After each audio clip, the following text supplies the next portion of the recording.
Manchester is not the Wild West, but some of you treated its streets as though it were. With that comment, the judge began sentencing these 11 men for a catalogue of gang-related crimes. Each of the 5 who were found guilty of murder was given a life sentence. Colin Joyce, the gang leader, was convicted of killing Ukal Chin in a drive-by shooting in Longsight in June 2007. He received a second life sentence for murdering Tyrone Gilbert, one of the mourners at Ukal's funeral the following month. Describing Joyce as a deeply controlling man, the judge said he'll serve a minimum of 39 years. Lee Amos, Aaron Campbell and the brothers Narada and Ricardo Williams were also convicted of murdering Tyrone, and each of them was given a life sentence, with a minimum of 35 years each for Lee Amos and Narada Williams, 34 years for Ricardo Williams and 32 for Campbell. The judge said their firing was indiscriminate and they didn't care who was hit. The rank-and-file gang members each got minimum terms of between 3 and 9 years for various drug and gun offences, some of those related to a shootout on Wilcox Street in Moss Side.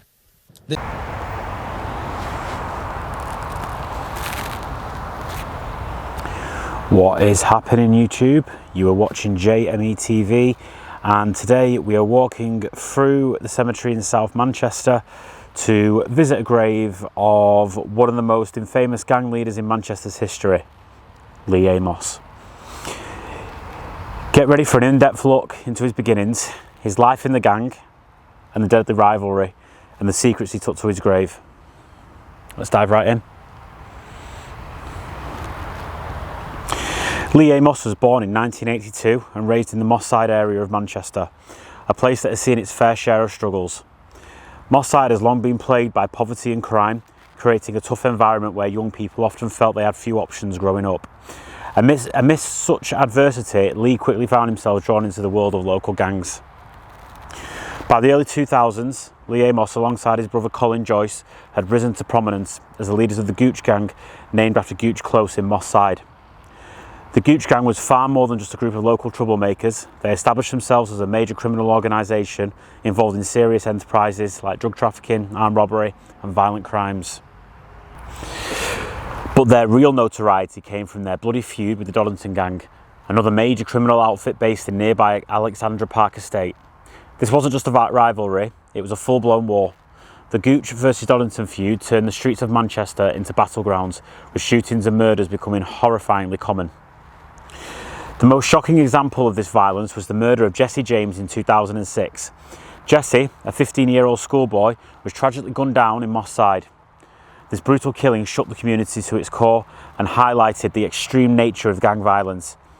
Many suspected Lee Amos's involvement, but there was never enough evidence to convict Lee. In response to the escalating violence, the police launched Operation Panther, a dedicated task force aimed at dismantling the gangs. In 2009, their efforts paid off when Lee Amos and his brother Colin were arrested and convicted. They were found guilty of a series of gang-related crimes, including multiple murders and attempted murders, leading to life sentences for both. Life in prison for Lee Amos was marked by strict security measures. He was considered a high-risk inmate due to his gang leadership and the violence associated with his criminal activities. Despite the confines of prison walls, Amos remained a significant figure in the criminal underworld. He was known for his attitude and continued to hold on to many secrets, including his involvement with the murder of Jesse James, allegedly. Even in prison, the shadow of his past loomed large. Lee never revealed the full extent of his involvement in various crimes. He took these secrets to his grave. His life behind bars was a stark reminder of the violent path he chose and its ultimate consequences. The impact of the Gooch and Doddington Gang on Manchester was quite profound. I mean, their violent feud left a lasting scar on the community, with many families losing loved ones, often to senseless violence. The legacy of this era is a poignant reminder of the dangers of gang culture and the devastating effects it can have on communities. Lee Amos died in prison in April 2024, and today we're going to visit his grave, and it's just a reminder of a life, I suppose, marked by violence, crime and unresolved mysteries. The rivalry between the Gooch and Doddington Gang left a lasting impact on Manchester, and the legacy of that era is still felt today. So guys, I as we approach Lee's grave, it's important to remember how horrific gang violence actually is, and the senseless loss it causes to families and so forth. And I believed Lee actually converted to Islam before he died. I believe that he has changed his name to Abraham, I believe, before he died. Now, there's not much information on how he died.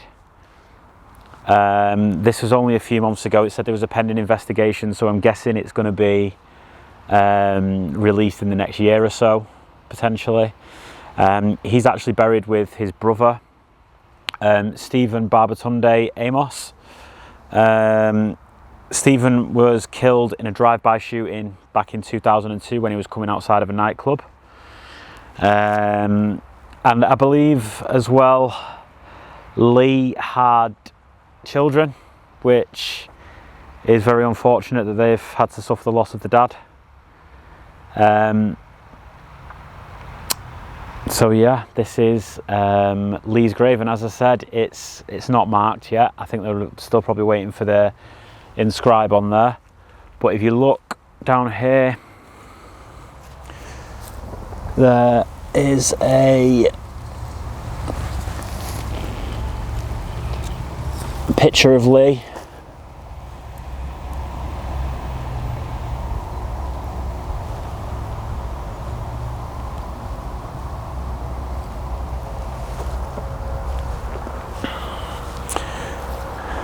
So as I said, this is quite recent.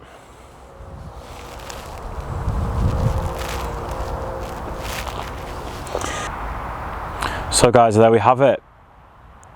There is Lee Amos's grave.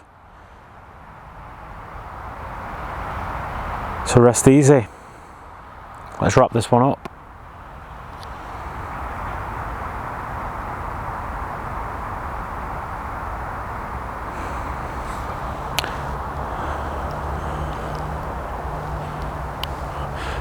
So guys, thanks for watching again. I am nearly hitting 500 subscribers now, which is brilliant. It means I can get monetized, well, the first tier of monetization.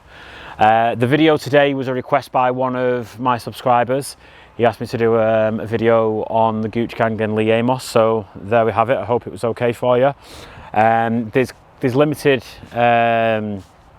information on Lee, probably because it's so soon after he died, but we're, you know, I'm sure more stuff will come to light. We might be able to do another video. But yeah, guys, seriously, if you have any suggestions for me, you want me to go and do some research and then do a video and visit a grave of somebody, or a certain location, please put down in the comments who you'd like me to see, and yeah, I'll go and do one.